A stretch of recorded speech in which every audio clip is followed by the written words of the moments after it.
வணக்கம் நண்பர்களே. நம்ம மெட்ராஸ் உயர்நீதிமன்ற பணிகளுக்காக இலவச மாதிரி தேர்வு நடத்திக்கிட்டு இருக்கோம்.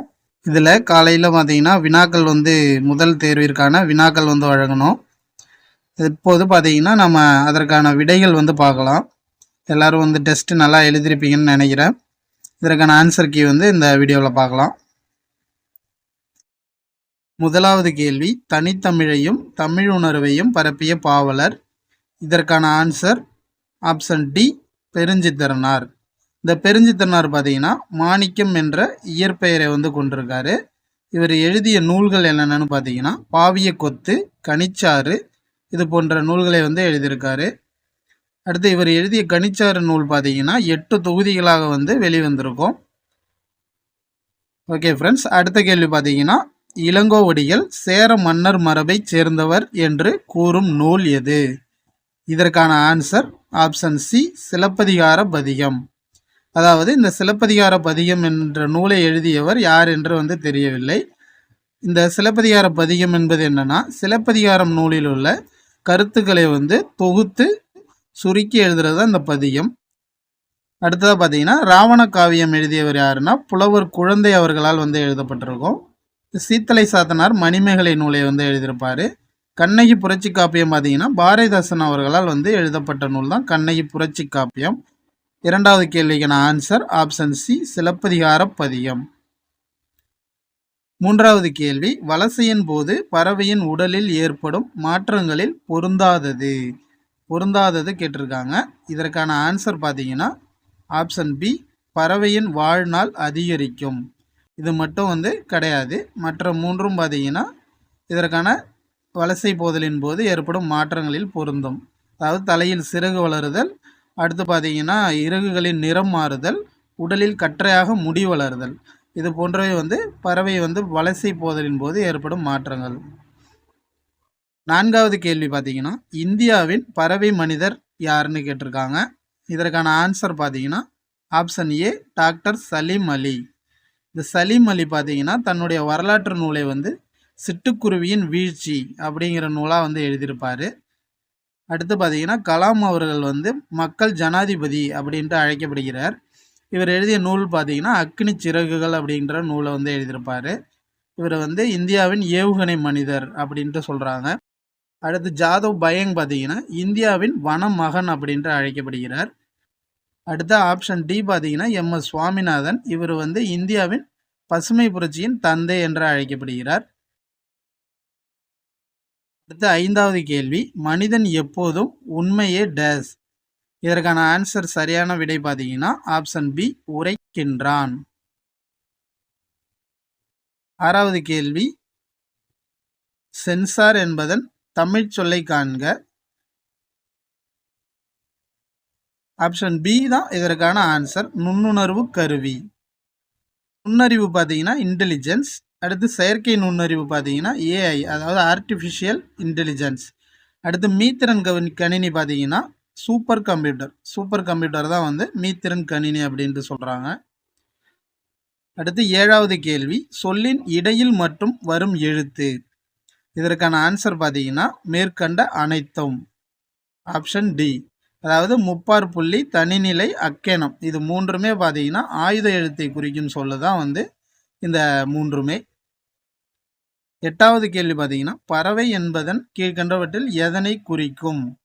அதாவது பறவை இந்த ராவ் கொடுத்துருக்காங்க. அப்போ இதற்கான ஆன்சர் பார்த்தீங்கன்னா ஆப்ஷன் ஏ, கடல்.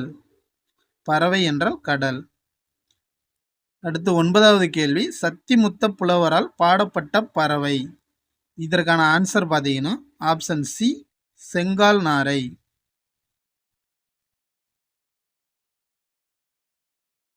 பத்தாவது கேள்வி, கீழ்கண்டவற்றுள் 11 கீழ்கணக்கு நூல்களுள் ஒன்று எதுன்னு கேட்டிருக்காங்க. இதற்கான ஆன்சர் பார்த்தீங்கன்னா ஆப்ஷன் பி, திருக்குறள். திருக்குறள் மட்டும்தான் 11 கீழ்கணக்கு நூல்களில் வரும். இந்த 8 தொகையும் 10 பாட்டும் பார்த்தீங்கன்னா 11 மேற்கணக்கு நூல்கள் அப்படின்ட்டு சொல்லுவாங்க. அதில் உள்ளது தான் இந்த 18 நற்றிணை, திருமுருகாற்றுப்படை. 11வது கேள்வி, விண்வெளி என்னும் சொல்லினை பிரித்து எழுதுக. இதற்கான ஆன்சர் பார்த்தீங்கன்னா ஆப்ஷன் பி, விண் ப்ளஸ் வெளி. 12வது கேள்வி, தானியங்கிகளுக்கும் எந்திர மனிதர்களுக்கும் இடையே உள்ள முக்கிய வேறுபாடு கேட்டிருக்காங்க. இதற்கான ஆன்சர் பார்த்தீங்கன்னா ஆப்ஷன் டி செயற்கை நுண்ணறிவு. ஆர்டிஃபிஷியல் இன்டெலிஜென்ஸ் தான் வந்து தானியங்கிகளுக்கும் எந்திர மனிதர்களுக்கும் இடையே உள்ள வேறுபாடு. 13வது கேள்வி, அப்துல் கலாம் அறிவு, தன்னம்பிக்கை, மகிழ்ச்சி ஆகிய மூன்றனையும் வந்து எந்த நூலிலிருந்து பெற்றார்? இதற்கான ஆன்சர் பார்த்தீங்கன்னா ஆப்ஷன் பி விளக்குகள் பல தந்த ஒளி. இந்த நூலை வந்து லிலியன் வாட்சன் என்கிறவர் எழுதியிருப்பார். அடுத்து பார்த்தீங்கன்னா 14வது கேள்வி, மண் உரிமைக்காகவும் பெண் உரிமைக்காகவும் பாடியவர் யாருன்னு கேட்டிருக்காங்க. இதற்கான ஆன்சர் பார்த்தீங்கன்னா ஆப்ஷன் ஏ பாரதியார். இந்த பாரதிதாசன் பார்த்தீங்கன்னா பெண் கல்வி, கைம்பெண் மறுமணம், பொது உடைமை போன்ற பாடுபொருளை வந்து கொண்டிருப்பார் நூல்களில். 15வது கேள்வி, தேன் நிறைந்த ஆத்தி மலர் மாலையை அணிந்தவன். இதற்கான ஆன்சர் ஆப்ஷன் பி சோழ மன்னன். இந்த சேர மன்னன் பார்த்தீங்கன்னா பனம்பூவை வந்து மாலையாக சூடியவர். அடுத்து வந்து பாண்டிய மன்னன் பார்த்தீங்கன்னா வேப்பம்பூவை வந்து மாலையாக சூடியவங்க தான் அந்த பாண்டிய மன்னர்கள். அடுத்து 16வது கேள்வி, ஞாயிறு போற்றுதும் ஞாயிறு போற்றுதும் காவிரி நாடன் திகிரி போல் என்ற அடிகளின் மூலம் கதிரவனை போற்றுபவர். இதற்கான ஆன்சர் பார்த்தீங்கன்னா ஆப்ஷன் சி இளங்கோவடிகள். அதாவது இது சிலப்பதிகாரத்தில் வந்து இடம்பெற்றுள்ள வரிகள். இதை எழுதியவர் யாருன்னா இளங்கோவடிகள். அடுத்து பார்த்தீங்கன்னா 17வது கேள்வி, நிலா பிளஸ் ஒளி எனும் சொல்லினை சேர்த்து எழுத கிடைப்பது. இதற்கான ஆன்சர் ஆப்ஷன் டி நிலா பிளஸ் ஒளி. 18வது கேள்வி, உலகிலேயே நெடுந்தொலைவு பயணம் செய்யும் பறவை இனம் டேஸ். இதற்கான ஆன்சர் பார்த்தீங்கன்னா ஆப்ஷன் ஏ ஆர்டிக் ஆலா. அதாவது சுமார் 22,000 கிலோமீட்டர் வந்து பறவை வந்து இது பறந்து செல்லுமா. இந்த கப்பல் பறவை, கூழைக்கடா கப்பல் பறவைன்னு சொல்லுவாங்க. இது பார்த்தீங்கன்னா 400 கிலோமீட்டர் வரை வந்து தரையிறங்காமல் பறக்கும். அடுத்து 19வது கேள்வி, தமிழ் மொழி போல் இனிதாவது எங்கு காணோம் என்று தமிழ் மொழியை போற்றியவர். இதற்கான ஆன்சர் பார்த்தீங்கன்னா ஆப்ஷன் பி பாரதியார். அடுத்து 20வது கேள்வி, மா என்னும் சொல்லின் பொருள். மா என்னும் சொல்லின் பொருள் ஆப்ஷன் சி விலங்கு. 21வது கேள்வி, வீரர் ஒருவரின் காயத்தை வெண்ணிற ஊசியால் தைத்த செய்தி இடம்பெற்றுள்ள நூல். இதற்கான ஆன்சர் பார்த்தீங்கன்னா ஆப்ஷன் ஏ பதிற்று 10. அதாவது நெடுவெல்லூசி நெடுவசி பரந்தவடு என்ற வரிகளின் மூலம் வந்து இந்த பதிற்று 10ல் சொல்லியிருப்பாங்க. அடுத்து நற்றினில் பார்த்தீங்கன்னா சுறாமீன் தாக்கியதை வந்து ஏற்பட்ட புண்ணை வந்து நரம்பினால் தைத்தலை பற்றி சொல்லியிருப்பாங்க. அடுத்ததாக பார்த்தீங்கன்னா கார் 40ல் வந்து கடல் நீர் முகழ்ந்த கமஞ்சூழ் எழிலி அப்படின்ற வரிகள் வந்து இடம்பெற்றிருக்கும். இது திருவள்ளாமுத்து. ஆப்ஷன் டி பார்த்தீங்கன்னா திருவள்ளுவ மாலை. இதை எழுதியவர் கபிலர் அவர்கள். இதில் பார்த்தீங்கன்னா திணையளவு போதா சிறுபோல் நீர் நீண்ட பனையளவு காட்டும் படித்தால் அப்படிங்கிற வரி வந்து இதில் இடம்பெற்றிருக்கும். அடுத்து 22வது கேள்வி, தமிழ் மொழியின் இலக்கணம் எத்தனை வகைப்படும்? இந்த இலக்கணம் பார்த்தீங்கன்னா மொத்தமாக 5 இருக்குது. என்னென்னா எழுத்து, சொல், பொருள், யாப்பு, அணி என்ற 5 வகையாக வந்து பிரிக்கிறாங்க. அடுத்ததாக பார்த்தீங்கன்னா 23வது கேள்வி, மெய் எழுத்துக்கள் ஒலிக்கும் கால அளவு. இதற்கான ஆன்சர் பார்த்தீங்கன்னா ஆப்ஷன் சி அரை மாத்திரை. அடுத்ததாக நெடில் பார்த்தீங்கன்னா 2 மாத்திரை அளவு வந்து ஒலிக்கும். குறில் வந்து 1 மாத்திரை அளவு. இந்த அரை மாத்திரைக்கு இன்னொன்று பார்த்தீங்கன்னா ஆயுத எழுத்து. அடுத்த 24வது கேள்வி, காணி என்னும் சொல்லின் பொருளை கண்டுபிடி. இந்த காணி என்பது என்னன்னு பார்த்தீங்கன்னா ஆப்ஷன் பி நில அளவை குறிக்கும் சொல்லு தான் இந்த காணி. மாளிகையின் அடுக்குகள் பார்த்தீங்கன்னா மாடங்கள்னு சொல்லுவாங்க. இந்த அச்சம் தரும் கடல் பார்த்தீங்கன்னா நாமநீர். நாமநீர்னா அச்சம் தரும் கடல். 25வது கேள்வி, தென் திசை குமரி ஆடி வட திசைக்கு ஏகுவீர் ஆயின் என்னும் அடிகளில் இடம்பெற்றுள்ள செய்தி. இந்த அடிகளில் என்ன செய்தி இடம்பெற்றிருக்கு அப்படின்னு கேட்குறாங்க. இதற்கான ஆன்சர் பார்த்தீங்கன்னா ஆப்ஷன் பி பறவைகள் வலசை போதல் பற்றி கூறியிருக்காங்க. இதை யார் சொல்லியிருப்பான்னா சத்திமுத்த புலவர் என்ற புலவர் வந்து சொல்லியிருப்பார். 26வது கேள்வி, பாவலரேறு எனும் சிறப்பு பெயரால் அழைக்கப்படுபவர். இதற்கான ஆன்சர் பார்த்தீங்கன்னா ஆப்ஷன் டி, பெருஞ்சித்திரனார். பெருஞ்சித்திரனார் தான் பாவலரேறு அப்படின்ட்டு அழைக்கப்படுறாரு. அடுத்த ஆப்ஷன் ஏ பார்த்தீங்கன்னா பாவாணர் வந்து தேவநேய பாவாணர், மொழி ஞாயிறு அப்படின்ட்டு அழைக்கப்படுறாரு. கல்யாண சுந்தரம் பார்த்தீங்கன்னா மக்கள் கவிஞர் அப்படின்ட்டு அழைக்கப்படுறாரு. ஆப்ஷன் சி, உடுமலை நாராயண கவி பார்த்தீங்கன்னா பகுத்தறிவு கவிராயர் அப்படின்ட்டு சொல்கிறாங்க. அடுத்தபடியாக பார்த்தீங்கன்னா உங்களுக்கான ஒரு கேள்வி, கவிஞரேறு கவிஞரேறு என்று அழைக்கப்படுபவர் யார்? இதற்கான ஆன்சரை வந்து கமெண்ட் பாக்ஸில் சொல்லுங்கள். 27வது கேள்வி, தமிழ்நாடு என்ற சொல் முதலில் ஆளப்பட்ட இலக்கியம் எது? இதற்கான ஆன்சர் பார்த்தீங்கன்னா ஆப்ஷன் பி, சிலப்பதிகாரம். வஞ்சிக்காண்டத்தில் வந்து சொல்லியிருப்பாங்க. அடுத்து தமிழ் என்ற சொல் பார்த்தீங்கன்னா தொல்காப்பியத்தில் தமிழ் என்ற சொல் வந்து இடம்பெற்றிருக்கும். ஆப்ஷன் டி, அப்பர் தேவாரத்தில் பார்த்தீங்கன்னா தமிழன் என்ற சொல் வந்து இடம்பெற்றிருக்கும். 28வது கேள்வி, பின்வருவனவற்றுள் ஔவையார் எழுதிய நூல்களில் பொருந்தாதது.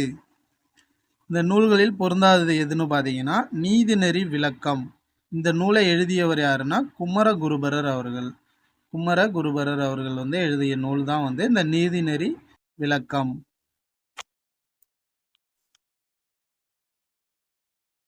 அடுத்தபடியாக 29வது கேள்வி, திரையிசை பாடல்களில் உழைப்பாளர்களின் உயர்வை போற்றியவர். இதற்கான ஆன்சர் பார்த்தீங்கன்னா ஆப்ஷன் சி, கல்யாண சுந்தரம். பட்டுக்கோட்டை கல்யாண சுந்தரம் அவர்கள் தான் வந்து உழைப்பாளர்களின் உயர்வை வந்து போற்றியிருப்பார். 30வது கேள்வி, கல்வி கண் திறந்தவர் என்று காமராஜரை பாராட்டியவர் யார்?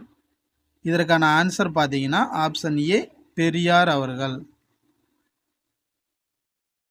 31வது கேள்வி, இந்திய நூலக அறிவியலின் தந்தை என்று அழைக்கப்படுபவர். இதற்கான ஆன்சர் பார்த்தீங்கன்னா ஆப்ஷன் பி, இரா அரங்கநாதன். இந்த இரா அரங்கநாதன் அவர்கள் பெயரில் பார்த்தீங்கன்னா சிறந்த நூலகருக்கான விருது வந்து வழங்குறாங்க. மற்றும் பார்த்தீங்கன்னா அவருடைய ஆகஸ்ட் 9ஆம் தேதி பிறந்த நாள் அன்று தேசிய நூலக தினமாக வந்து கொண்டாடுறாங்க. அடுத்து 32வது கேள்வி, மெல்லினத்திற்கான இன எழுத்துக்கள் இடம்பெறாத சொல் எது? இதற்கான ஆன்சர் பார்த்தீங்கன்னா ஆப்ஷன் பி, கல்வி. 33வது கேள்வி, கீழ்கண்டவற்றுள் தவறான சொல்லை கண்டுபிடிக. இந்த தவறான சொல் எதுன்னு பார்த்தீங்கன்னா ஆப்ஷன் பி, வென்றான் என்பது தவறானது. ஆக்சுவலாக வென்றான் அப்படின்ட்டு தான் வரணும், இந்த ரா இந்த இன். அடுத்து 34வது கேள்வி, தேசிய இளைஞர் தினம் எப்பொழுது கொண்டாடப்படுகிறது? இதற்கான ஆன்சர் பார்த்தீங்கன்னா ஆப்ஷன் ஏ, ஜனவரி 12. அதாவது இது விவேகானந்தருடைய பிறந்த நாளை தான் வந்து தேசிய இளைஞர் தினமாக வந்து கொண்டாடுறாங்க. இந்த ஜூலை 15 யாருடைய பிறந்த நாள்னு பார்த்தீங்கன்னா காமராஜர் அவர்களுடைய பிறந்த நாள். அதை வந்து கல்வி வளர்ச்சி நாளாக வந்து கொண்டாடுறோம். செப்டம்பர் 5 பார்த்தீங்கன்னா திரு டாக்டர் ராதாகிருஷ்ணன் அவர்களின் பிறந்த நாள். இதை வந்து ஆசிரியர் தினமாக வந்து கொண்டாடுறோம். இந்த அக்டோபர் 15 பார்த்தீங்கன்னா கலாம் அவர்களுடைய பிறந்த நாள். இதை வந்து மாணவர் தினமாக வந்து கொண்டாடுறோம். அடுத்து 35வது கேள்வி, ஆசியா கண்டத்திலேயே மிகப்பெரிய நூலகம் அமைந்துள்ள இடம். இதற்கான ஆன்சர் பார்த்தீங்கன்னா ஆப்ஷன் பி, சீனா. இந்தியாவில் ஆசிய கண்டத்திலே 2வது மிகப்பெரிய நூலகம் வந்து அமைந்திருக்கும். அது எதுன்னு பார்த்தீங்கன்னா அண்ணா நூற்றாண்டு நூலகம், சென்னையில் வந்து இருக்கு. 36வது கேள்வி, எஸ்கலேட்டர் என்றும் ஆங்கில சொல்லுக்கு நிகரான தமிழ்ச்சொல் தருக. இதற்கான ஆன்சர் பார்த்தீங்கன்னா ஆப்ஷன் பி, மின் படிக்கட்டு. இந்த மின் தூக்கி என்பது என்னன்னு பார்த்தீங்கன்னா லிஃப்ட்டை தான் வந்து நம்ம மின் தூக்கின்னு சொல்லுவோம். இந்த மின்னூல் பார்த்தீங்கன்னா புக்கை வந்து மின்னூல் அப்படின்னு சொல்கிறாங்க. மின்னஞ்சல் வந்து இமெயில். 37வது கேள்வி, ஆசாரக்கோவையின் ஆசிரியர் டேஸ். இதற்கான ஆன்சர் பார்த்தீங்கன்னா ஆப்ஷன் டி, பெருவாயின் முள்ளியார். 38வது கேள்வி, முத்தமிழில் பொருந்தாதது எது? இதற்கான ஆன்சர் பார்த்தீங்கன்னா ஆப்ஷன் ஏ பட்டிமன்றம். மற்ற இயல், இசை, நாடகம் இது மூன்றும் தான் வந்து முத்தமிழ் அப்படின்ட்டு சொல்கிறாங்க. 39வது கேள்வி, உதித்த என்ற சொல்லிற்குரிய எதிர்ச்சொல் காண்க. எதிர்ச்சொல் என்னன்னு பார்த்தீங்கன்னா உதித்தன்னா ஆப்ஷன் ஏ மறைந்த. 40வது கேள்வி, பஞ்சாப் மாநிலத்தில் அறுவடை திருவிழா எவ்வாறு அழைக்கப்படுகிறது? இதற்கான ஆன்சர் பார்த்தீங்கன்னா ஆப்ஷன் சி லோரி. இந்த பொங்கல் வந்து தமிழ்நாட்டில் வந்து கொண்டாடப்படுற பண்டிகை தான் பொங்கல். மகர சங்கராந்தி அப்படிங்கிறது பார்த்தீங்கன்னா ஆந்திர பிரதேசம், உத்தரப்பிரதேசம், கர்நாடகா, மகாராஷ்டிரா போன்ற மாநிலங்களில் வந்து மகர சங்கராந்தின்னு சொல்கிறாங்க. உத்தராயன் பார்த்தீங்கன்னா குஜராத், ராஜஸ்தான் மாநிலங்களில் வந்து கொண்டாடப்படுறதா உத்தராயன். 41வது கேள்வி, பணி வன்புடன் எனும் சொல்லை பிரித்து எழுதுக. இதற்கான ஆன்சர் ஆப்ஷன் பி பணிவு பிளஸ் அன்புடன். 42வது கேள்வி, விருந்தினரின் முகம் எப்போது வாடும்னு கேட்டிருக்காங்க. இதற்கான ஆன்சர் பார்த்தீங்கன்னா ஆப்ஷன் ஏ நம் முகம் மாறினால் அவர்களுடைய முகமும் மாறும். அதாவது மோப்பக்குழையும் அனிச்சம் முகந்திருந்து நோக்க குழையும் விருந்து திருக்குறள்ல இருந்து தான் இந்த கேள்வி இடம்பெற்றிருக்கு. 43வது கேள்வி, ஆராயும் அறிவுடையவர்கள் டேஸ் சொற்களை பேச மாட்டார்கள். இதற்கான ஆன்சர் பார்த்தீங்கன்னா ஆப்ஷன் சி பயன் தராத சொற்கள். அதாவது ஆராயும் அறிவுடையவர்கள் வந்து எதையும் வந்து பயன் தராத சொற்களை பேச மாட்டாங்க. அடுத்து 44வது கேள்வி, காமராஜருக்கு மணிமண்டபம் எங்குள்ளது? இதற்கான ஆன்சர் ஆப்ஷன் டி கன்னியாகுமரி. 45வது கேள்வி, சிற்பக்கலையின் 4 வகைகளும் காணப்படும் ஒரே இடம் எது? இதற்கான ஆன்சர் பார்த்தீங்கன்னா ஆப்ஷன் ஏ மாமல்லபுரம். இந்த மாமல்லபுரத்தில் தான் வந்து சிற்பக்கலையினுடைய 4 வகைகளும் காணப்படுற ஒரே இடமா இருக்கு. 46வது கேள்வி, உச்சரிப்பில் சிறிதளவு மட்டுமே வேறுபாடுள்ள ஒலிகள் என்னன்னு கேட்குறாங்க. ஆன்சர் பார்த்தீங்கன்னா ஆப்ஷன் சி மயங்கொலிகள். மயங்கொலிகள் வந்து மொத்தமாக 8 இருக்கு. இதுதான் வந்து உச்சரிப்பில் சிறிதளவு மட்டுமே வேறுபாடுள்ள ஒலிகள். 47வது கேள்வி, கரும்பின் தாவர இலைப்பெயர் என்ன? இதற்கான ஆன்சர் ஆப்ஷன் டி தோகை. மடல் பார்த்தீங்கன்னா தாழையை வந்து மடல்னு சொல்லுவோம். கீரை வந்து முருங்கைக்கீரை, அகத்திக்கீரை இது போன்றது. தாள் பார்த்தீங்கன்னா நெல், வரகு இதெல்லாம் வந்து தாள் வகையை சேர்ந்தது தான் நெல், வரகு. அடுத்து 48வது கேள்வி, தமிழில் நமக்கு கிடைத்துள்ள மிக பழமையான இலக்கண நூல். இதற்கான ஆன்சர் ஆப்ஷன் பி தொல்காப்பியம். 49வது கேள்வி, திருவள்ளுவ மாலை நூலின் ஆசிரியர் யார்? இதற்கான ஆன்சர் பார்த்தீங்கன்னா ஆப்ஷன் டி கபிலர் அவர்கள். கபிலர் தான் திருவள்ளுவ மாலை என்ற நூலினை வந்து எழுதியிருப்பார். 50வது கேள்வி, கீழ்கண்டவர்களில் இஸ்ரோவின் தலைவராக இருந்தவர் யாருன்னு கேட்டிருக்காங்க. இதற்கான ஆன்சர் பார்த்தீங்கன்னா ஆப்ஷன் சி டாக்டர் கை சிவன் அவர்கள். கைலாச வடிவு சிவன் அப்படின்ட்டு சொல்லுவாங்க. 51வது கேள்வி, தமிழின் முதல் காப்பியம் டேஸ். இதற்கான ஆன்சர் பார்த்தீங்கன்னா ஆப்ஷன் ஏ சிலப்பதிகாரம். இந்த சிலப்பதிகாரமும் மணிமேகலையும் இரட்டை காப்பியங்கள்னு சொல்கிறாங்க. இது ஏன்னு சொல்கிறாங்கன்னா ஒன்றோடு ஒன்று இது கதை தொடர்பு வந்து உள்ளது. 52வது கேள்வி, இளமையிலே கவி பாடும் திறனை பெற்றவர். இதில் யாருன்னா ஆப்ஷன் பி பாரதியார் அவர்கள். அதாவது 11 வயதிலே அவர் வந்து கவி பாடும் திறனை பெற்றிருப்பார். அது மட்டும் இல்லாமல் எட்டயபுரம் மன்னரால் வந்து பாரதி எனும் சிறப்பு பெயரால் வந்து விருது வழங்கி சிறப்பிக்கப்பட்டிருப்பார்.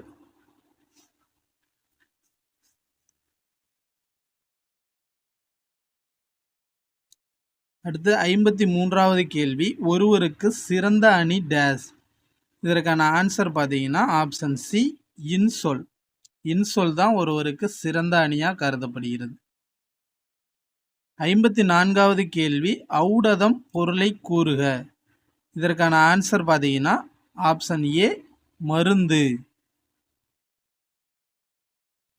55வது கேள்வி, இந்தியாவிற்கு அறிவியலுக்கான முதல் நோபல் பரிசை பெற்றுத் தந்தவர். இதற்கான ஆன்சர் பார்த்தீங்கன்னா option C, sir CV. Raman அவர்கள். அதாவது இவர் ராமன் விளைவை வந்து கண்டுபிடிச்சிருப்பார். எப்போன்னு பார்த்தீங்கன்னா பிப்ரவரி மாதம் 28 1928 வந்து கண்டுபிடிச்சிருப்பார். அதற்காக அவருக்கு வந்து நோபல் பரிசு வந்து வழங்கியிருப்பாங்க. இந்த பிப்ரவரி 28 தான் வந்து நம்ம தேசிய அறிவியல் தினமாக வந்து கொண்டாடுறோம்.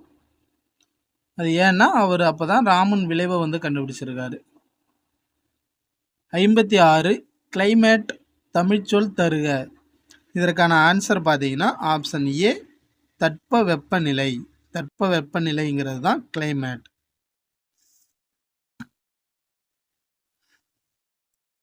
57வது கேள்வி, சார்பெழுத்துக்கள் டேஸ் வகைப்படும்.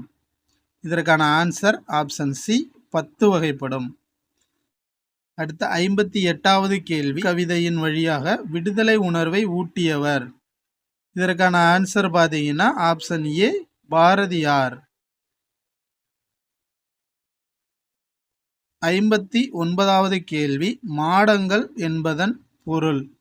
இதற்கான ஆன்சர் ஆப்ஷன் ஏ, அடுக்குகள். 60வது கேள்வி, பாரதிதாசனின் இயற்பெயர். இதற்கான ஆன்சர் ஆப்ஷன் பி, சுப்புரத்தினம்.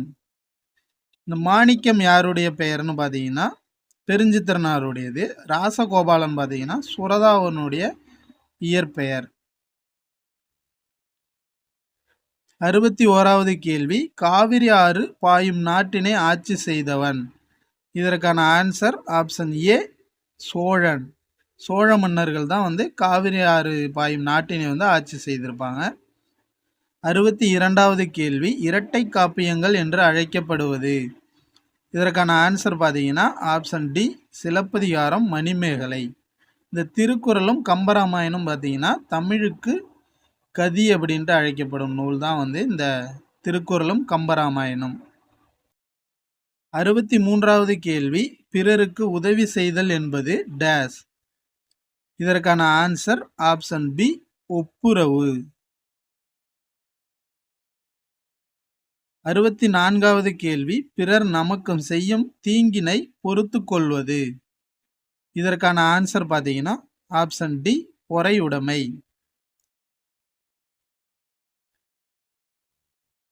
65வது கேள்வி, மன்னனை விட சிறந்தவர் யார். இதற்கான ஆன்சர் ஆப்ஷன் பி, கற்றோர்.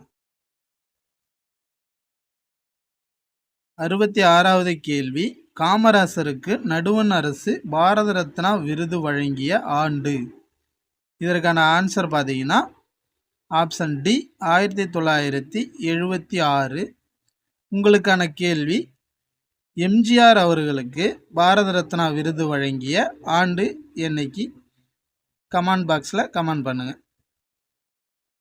67வது கேள்வி, 20ஆம் நூற்றாண்டின் இணையற்ற கவிஞர் யார். இதற்கான ஆன்சர் ஆப்ஷன் ஏ, பாரதியார். அடுத்ததாக பார்த்தீங்கன்னா 68வது கேள்வி, சிட்டுக்குருவி வாழ முடியாத பகுதி.